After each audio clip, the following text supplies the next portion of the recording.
This is the After Party, live with Kim McAllister. Pick a couch, grab a drink, and settle into the conversation.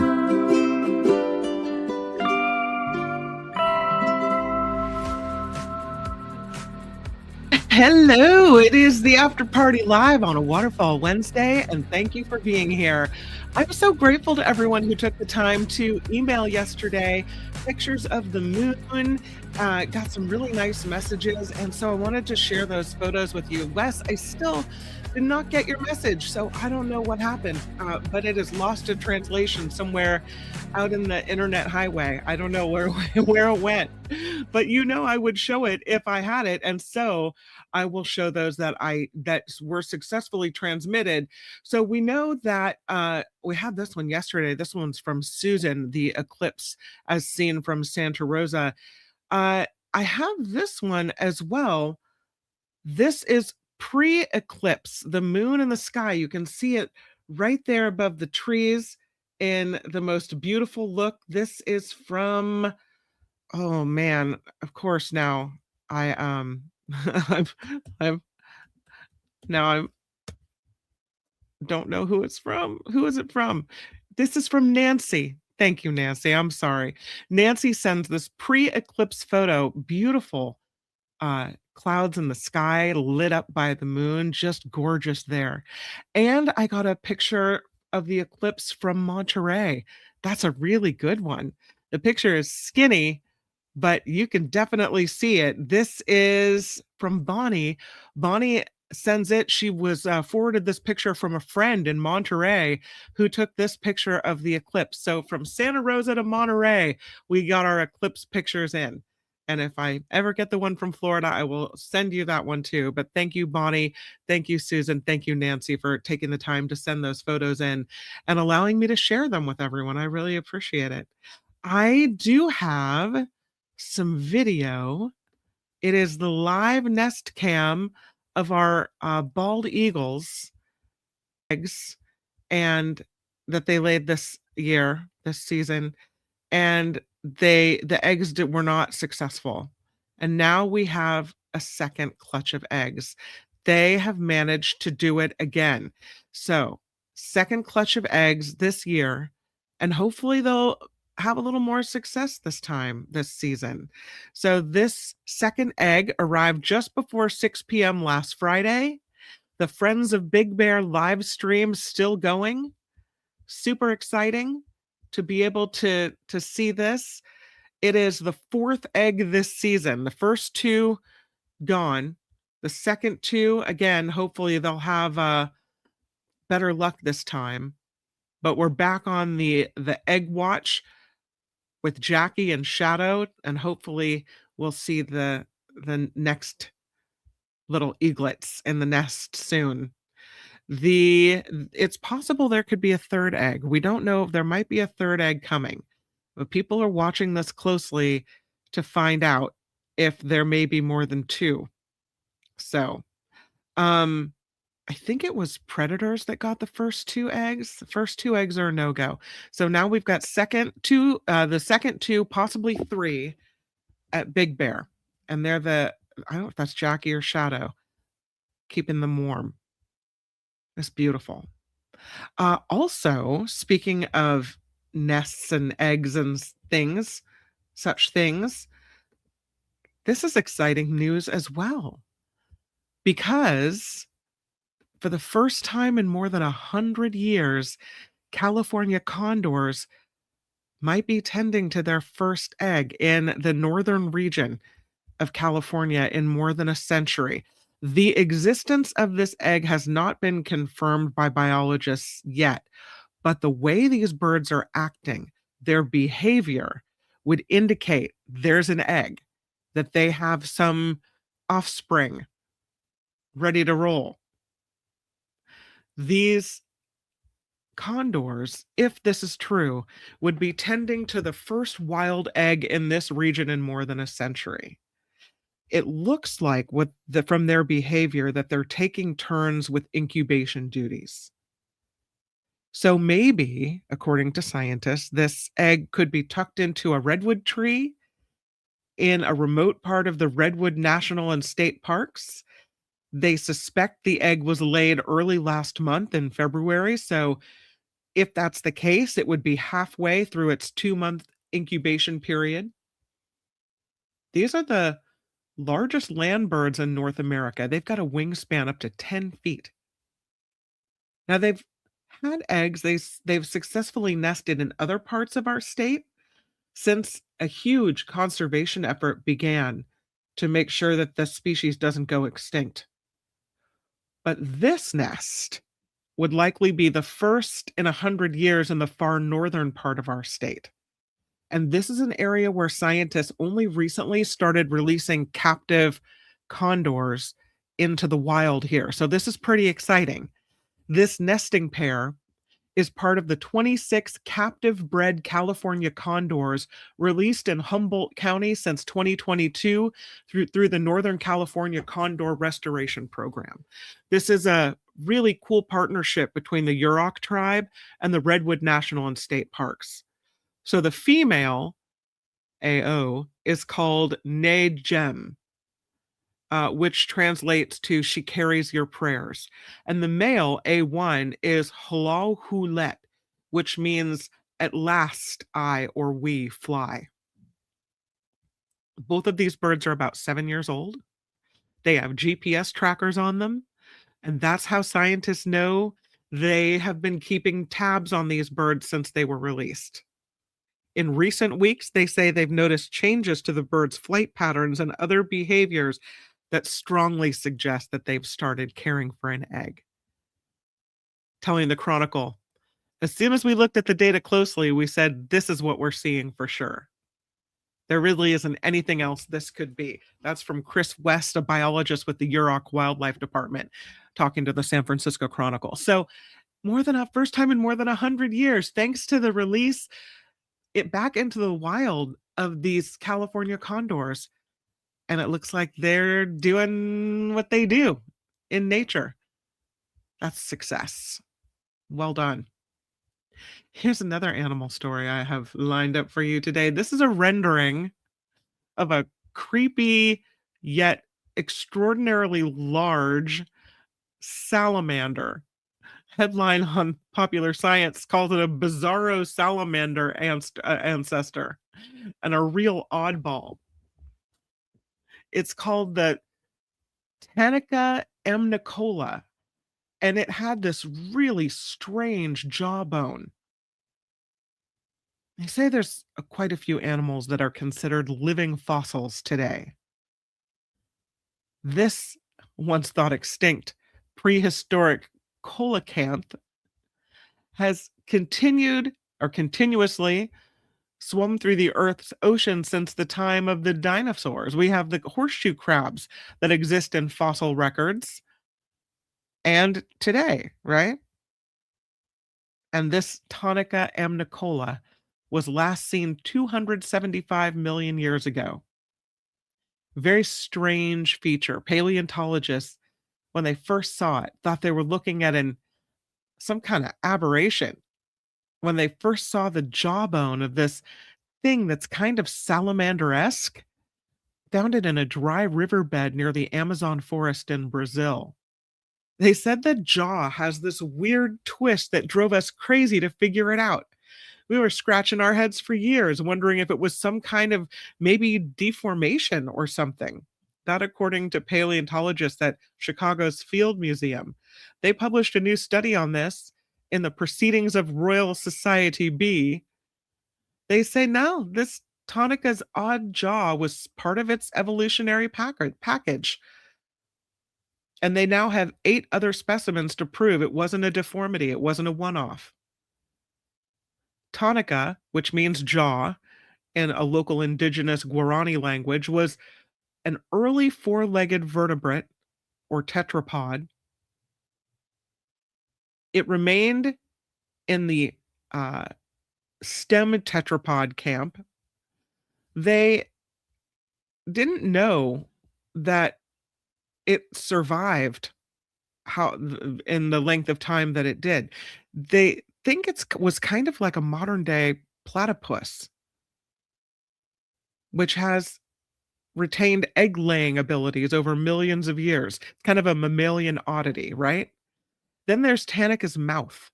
The bottom teeth didn't face upward, they pointed to either side instead. There's a section of jaw that faces the tongue. In humans, it would be oriented toward the roof of the mouth. The surfaces were covered in tiny teeth, denticles, that turned the angled jaw into kind of a grinding surface. So they think based on the teeth, this animal was an herbivore and it ate plants at least some of the time. Really unique jaw, though. They said they expect the denticles on the lower jaw were rubbing up against similar teeth on the upper side of the mouth. The teeth would have been rasping against each other in a way that's going to create a unique way of feeding. They also say, based on its other evolutionary relatives and its river habitat, that it likely resembled a 3-foot long salamander with a lengthier snout. They found the jaws in isolation, though, so they don't know exactly what this thing would have looked like. But they do say they're really weird creatures, and they're very distinctive as well. But until they find a jaw attached to a skull or other bones that are definitively associated with the jaw, they can't say for sure that other bones found near the jaw are part of this animal. So it's all about the jaw of this bizarro salamander. You heard of the Oracle of Delphi? Turns out, well, it turns out, but the new hypothesis is that she was just high on gas fumes. The Oracle of Delphi, known as Pythia, likely inhaled ethylene to enter her famous trance. Well, now it makes more sense, doesn't it? Yeah. The decoding of ancient clues looking for more information about Pythia and the Oracle of Delphi leads to not only writings, ancient writings, but also excavations at Delphi that were done between 1892 and 1950. And they were looking for a fissure in a rock that perhaps was the source of the gas that she was inhaling. I don't know. So on designated days a few times a year, the chosen priestess sat on this tripod stool and inhaled enough gas to enter a trance. It was apparently an exhausting ordeal for the woman, who might cry out, become hysterical, or collapse. So the thinking was that she was inhaling pneuma, this gas called pneuma, in this time, that was coming up through a hole in this temple. And the temple closed down in 393 AD, which left researchers kind of puzzled. What was that gas and where did it come from? The researchers say shifting tectonic plates can cause gases to rise from the earth. Maybe that had something to do with it. Maybe the ancient pneuma gas at Delphi was a light hydrocarbon gas that rose from limestone under the temple. Don't know. But there was some early excavations at Delphi that did discover a porous limestone bedrock far below the temple. And that stone could provide the near invisible channel for the flow of gases to reach ground level. Still, they said there was no evidence of a hydrocarbon deposit at that site. So they kind of went further with the getting permission from the Greek government to take samples from the bedrock and really figure it out. And they say, as suspected, the porous limestone was rich in hydrocarbons like ethane, methane, and ethylene. So what exactly was Pythia, the Oracle of Delphi, inhaling? Think ethylene. Ethylene, a hydrocarbon, one of the world's most widely produced organic compounds. It's also a building block for plastics. in agriculture used to induce ripening fruit. Fruit releases ethylene to encourage its own ripening as well. Also, it's been used as a surgical anesthetic. If you inhale it at a concentration of 20%, you'll achieve unconsciousness. But they wondered what happens if someone inhales a lower, though still highly concentrated dose. So they turned to toxicologists to find out. They said, the toxicologists, people under the influence of ethylene remain lucid and responsive, but may speak or behave strangely. They may become agitated, scream, convulse, be unable to remember what happened after the gas wears off. So ethylene, they think, is a perfect match for the ancient pneuma. And ethylene even smells sweet, just as ancient authors described it. It also, by the way, carries serious health risks.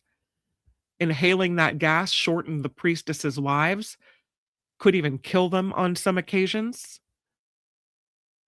Multiple women shared the office of Oracle because of how physically demanding it was to enter that trance-like state. And while it was a great honor, it was also really hard on the person. So there you go. Mystery unraveled.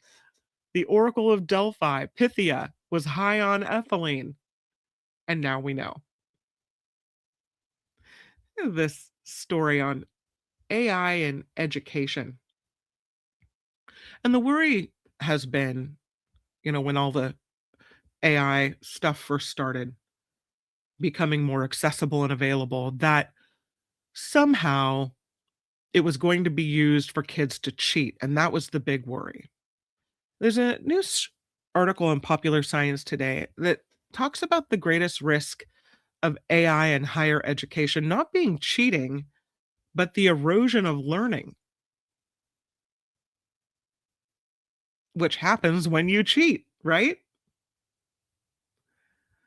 I mean, we've been worried about whether students are using AI to write essays for them, to do their work for them. But universities are kind of climbing on board with the AI, realizing they can't stop the boat, so they might as well climb aboard. They are universities adopting AI across many areas of academic life. Some are systems that help allocate resources. Some help flag at-risk students. They use it to optimize course schedules, automate administrative decisions. And students have been using AI tools to summarize and study as well. You can help it to build assignments and syllabi, write code, scan literature, take a bunch of work that would have taken you hours and compress it down into minutes. But the question is, as AI becomes more capable of doing the work of research and learning, what happens to humans' research and learning? What purpose does university have? Right? Over the last 8 years, there's been a study going on between Applied Ethics Center at the University of Massachusetts, Boston, and the Institute for Ethics and Emerging Technologies. They put out a white paper arguing that as AI systems become more autonomous, the ethical stakes for AI use in higher education rise, as do the consequences. That as these technologies become better at producing knowledge work, designing classes, writing papers, suggesting experiments, summarizing difficult texts, they don't just make universities more productive. They risk really collapsing the learning and mentorship upon which these universities are built. If AI can do the research work of universities, why does it need us? There's AI-powered software, which is already being used throughout higher education, from everything from admission reviews to academic advising. They automate these tasks. There's still a person in the loop, though. It's called non-autonomous AI. Then there's hybrid AI, which has this range of tools: AI assisted tutoring, chatbots, personalized feedback tools, automated writing support, and those rely on generative AI technologies. The hybrid systems are being used to shape day to day academic work, and students are using them as writing companions, brainstorming partners, tutors, on demand explainers. The faculty uses them to generate rubrics and draft lectures and syllabuses. And then you have the autonomous agents. And this is where the consequential changes come. With systems that look less like assistants and more like agents, these are truly autonomous technologies. This is meant to free up time for work. Focuses on human capacities like empathy and problem solving. And it could mean that the faculty would still be the headliner, but more of the day to day instruction could be handed off to AI systems for efficiency and scale. And so if the AI is doing all the work, are you just a figurehead? Are you teaching the class? Where's your expertise? And does the new generation of students coming up really have the expertise that current university professors have? So that's a bit of a conundrum as we look at AI in education. So, Echenis geyser. This is the world's largest acidic geyser. It's in Yellowstone, and it has erupted for the first time since 2020. It kicks out hot water that's as acidic as vinegar. You don't want to be near this thing when it goes.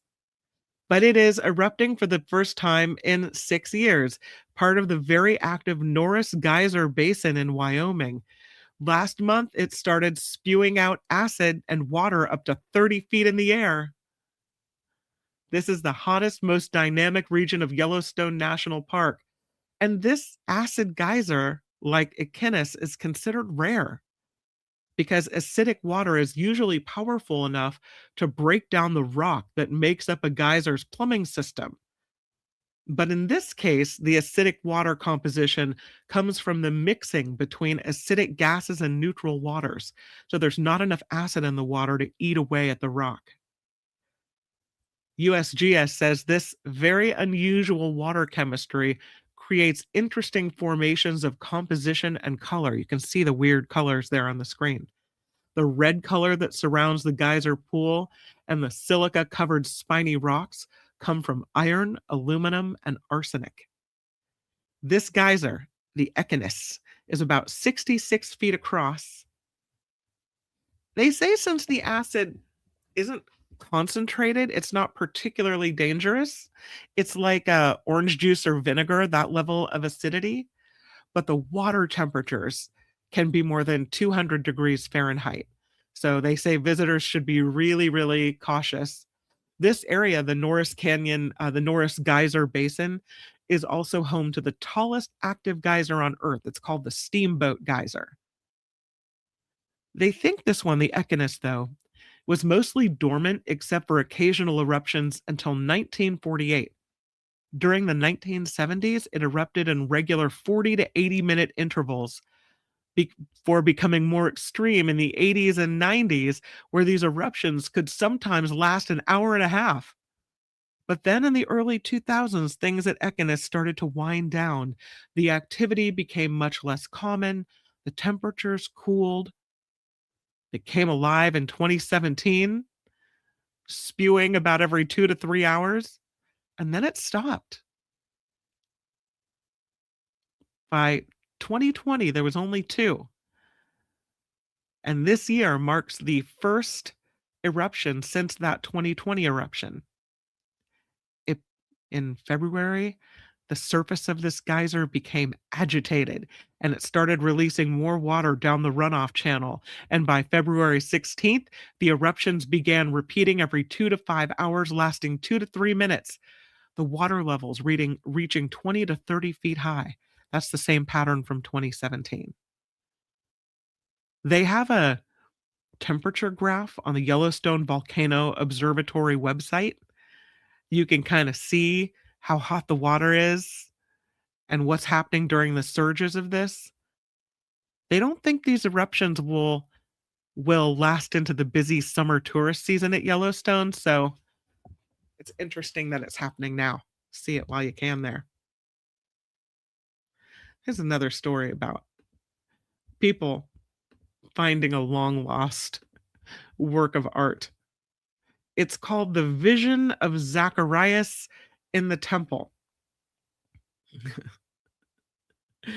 It's kind of funny. They say it couldn't have been a Rembrandt. The painting does have a signature, and it's dated to 1633, when Rembrandt would have been in his 20s. But more than 60 years ago, experts attributed this piece called Vision of Zacharias in the Temple to Rembrandt's workshop, saying that the work was probably done by one of Rembrandt's lesser-known associates. The owners of the artwork knew about the history. They brought it to experts at the Rijksmuseum in Amsterdam, trying to find out more about who the artist was. Was it another Dutch painter? Maybe Jan Levens or Salomon Koenig? And they were joking around. They said, look how big that signature is. It has to be Rembrandt. It says Rembrandt in big letters. They thought, wouldn't it be funny if we have a forgotten masterpiece? After 2 years of careful analysis, experts have reevaluated the provenance of this painting, and they say it is actually a Rembrandt. After all the joking around, that is exactly what they have.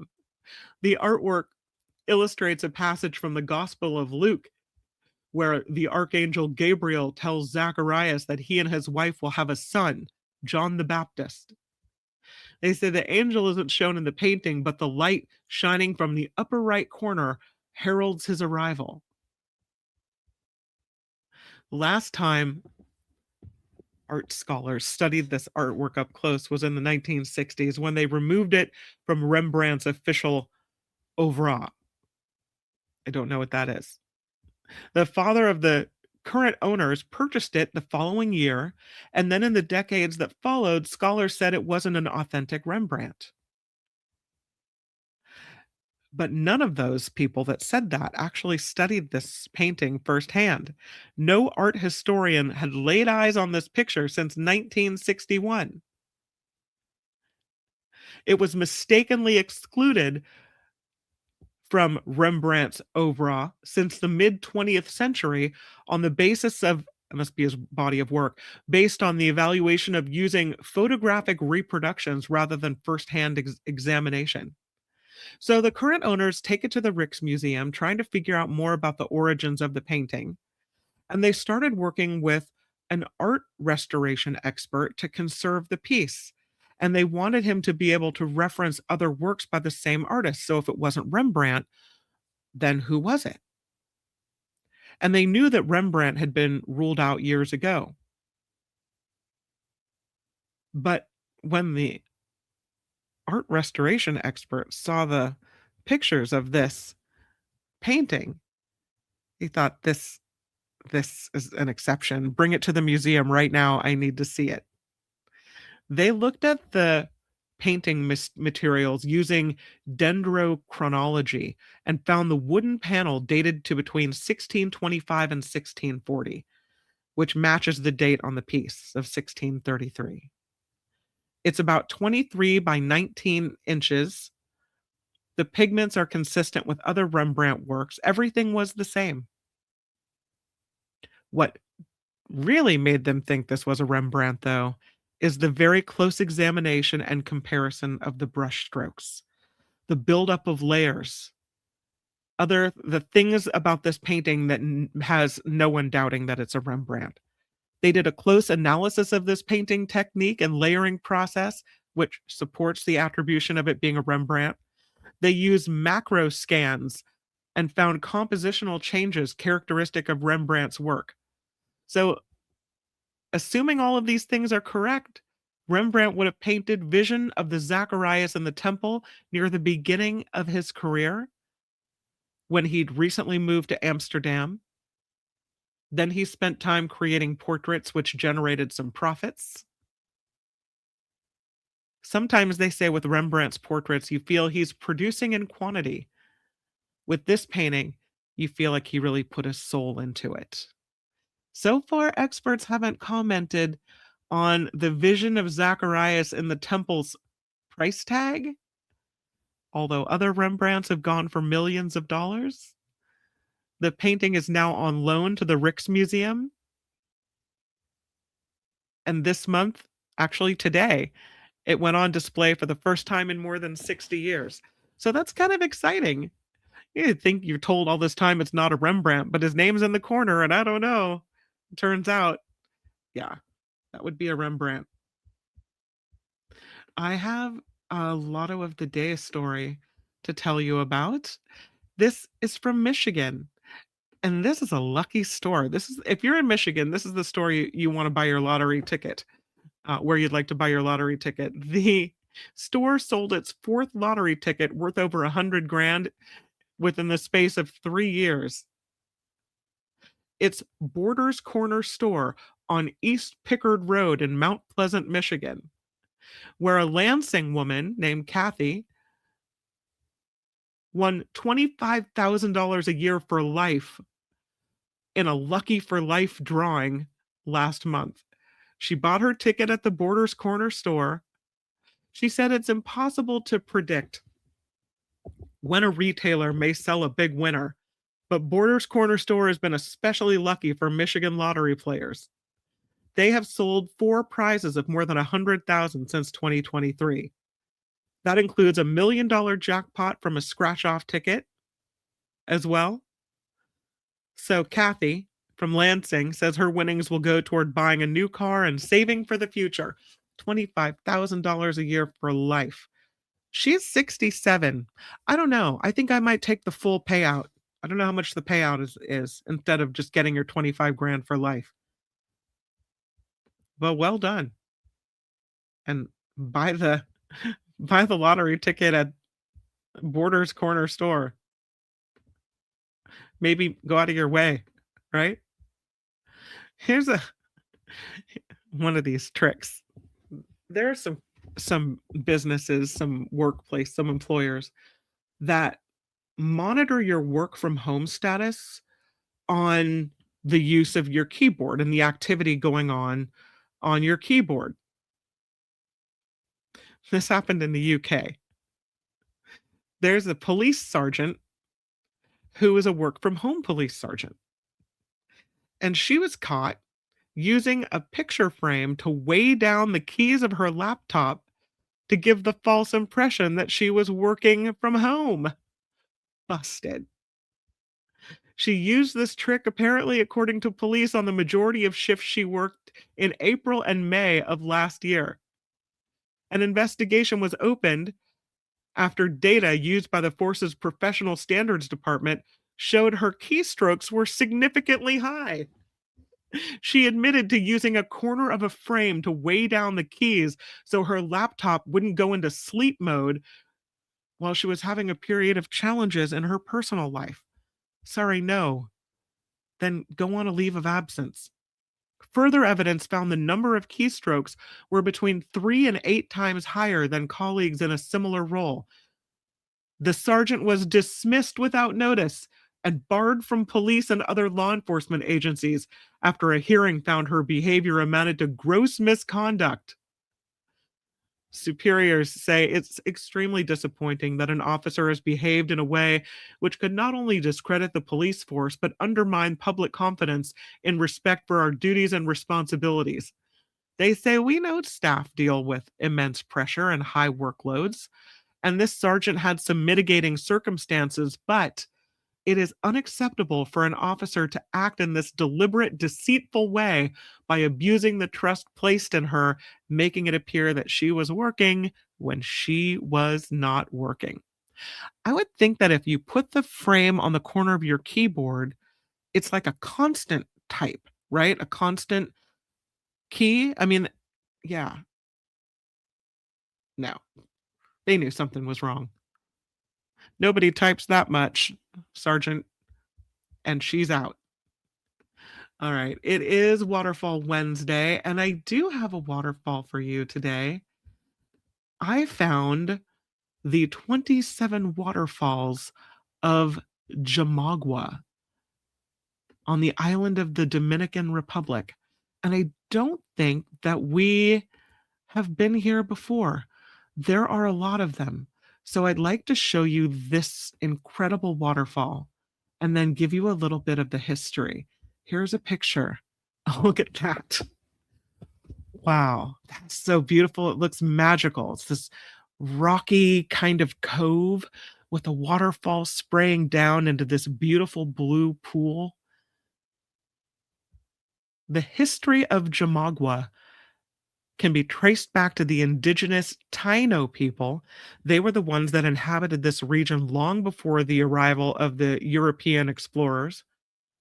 And for the Taino, these waterfalls held spiritual significance. They were a sacred place where the spirits of nature converged.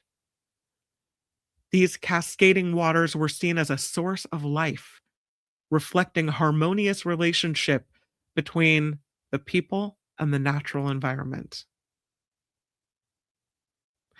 The lush region and waterfalls like this are what captured the attention of the European explorers, the colonizers who sought to use the region's resources. And these waterfalls became part of a changing landscape shaped by new colonial settlements and agriculture as well. But these waterfalls, the 27 Jamagua waterfalls, became part of the cultural fabric of the Dominican Republic. There were areas that had sugarcane plantations, witnessed the convergence of African, Spanish, and indigenous cultures. They're trying to preserve the legacy of these areas today. There are efforts to protect Jamagua and its surroundings. They are using it as a model of sustainable tourism, trying to preserve the natural beauty of the 27 waterfalls.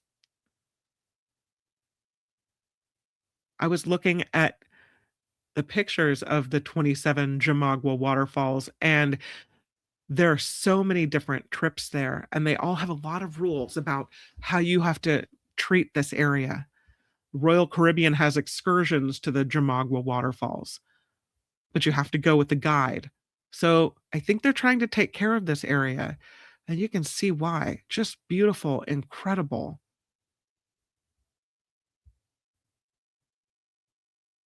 It almost looks like it can't be real. That's so beautiful. And that is Waterfall Wednesday. I hope it was a little relaxing. I know we only had one of them. There's some other pictures I could show you of these waterfalls. Here's another shot of the Jamagua waterfalls. I have another picture. See if I can show this one. In case you didn't get your fill of waterfalls today. I mean, look at that. It's just beautiful. Look at that. So many beautiful photos of waterfalls. Just gorgeous. Here's looking down on one of the 27 waterfalls. Oops. There it is. Look at that. So beautiful. Looks like you can come down the water slide there, the natural water slide. All right, that is Waterfall Wednesday. Everybody take a deep collective breath. How lovely is that? Just beautiful. I do want to thank everyone who contributes to the After Party Live in all the various ways, from sending me pictures of moons and animal stories and fun things. I'm so grateful for all of that. And of course, people contribute to the show financially as well. And I would like to give a huge shout out and a huge thank you to Ms. Organic, who has contributed to the After Party Live. Wes throwing in some cash to the After Party Live, a recurring PayPal payment from Deborah S., Rhonda A. Thank you guys so much for being part of the After Party Live community that keeps this show rolling. It is truly, truly so appreciated. You will find the PayPal information in every show description and in the About tab here on YouTube of the After Party Live. So just thank you so much for everyone that helps keep this show going in all the various ways that you do. I'll be a good YouTuber today and ask you to please click like and subscribe, which I rarely ask because I'm just thinking about, I just want to talk to you. I don't want to do all the other housekeeping that I have to do in order to make the show keep going. But please click the like button and subscribe if you haven't subscribed as well. If you click subscribe and it looks like it went from highlighted to unhighlighted, you unsubscribe. Don't do that. Make it so it's highlighted. Click subscribe, please, and thank you. I really appreciate it. We've had a few subscriptions in the last few days as I'm putting out some short videos. So if you happen to see the short videos pop up in your feed, please click like on those as well, because then it distributes the short videos to a wider audience and hopefully gets more subscribers to come to this show. Nullifidian with a lovely message, and thank you for that. Tomorrow is Trivia Thursday. Tomorrow on the Mark Thompson Show, we'll have a FBI special agent on the show. Former federal prosecutor David Katz will be on the show. It starts a little after 11 a.m. And then it'll be Trivia Thursday here on the After Party Live. And please don't forget that tomorrow night at 5 p.m. is the Nikki Maduro Show. So please set your alarms for that. Cocktails, mocktails, and politics.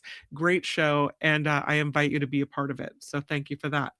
All right, everybody. I hope you have a great rest of your Wednesday. I will say Julia arrived at 1 a.m. last night. I picked her up from school. So she's back, and this video that I'm about to play that thanks the monthly contributors is set to be updated now that she is home.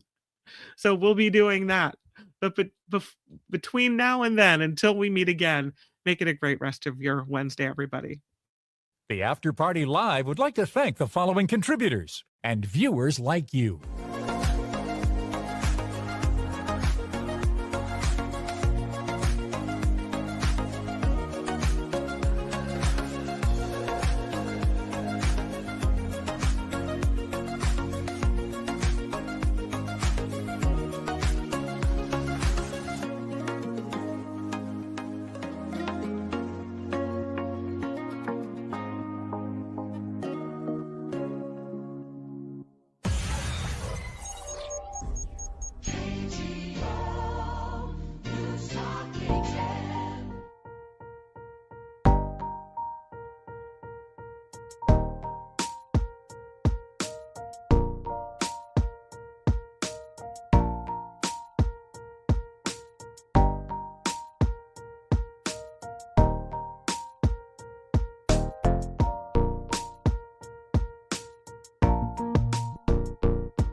I didn't even know there was a hype option, Yvonne. Thank you. I have to investigate that now. Thank you for the hype. Whoop, whoop.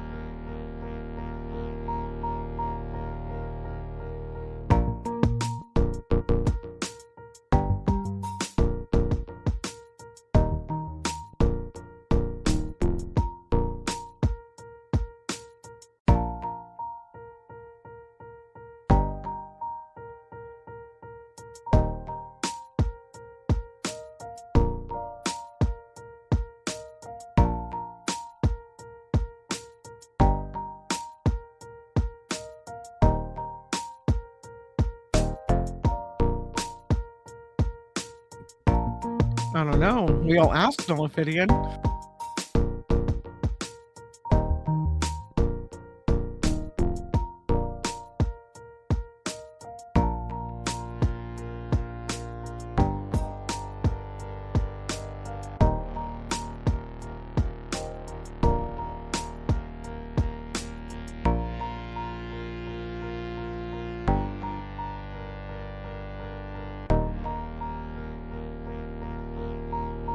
No, Wes, I didn't get it. I'll send you an email and then you can reply and maybe then I'll get it that way.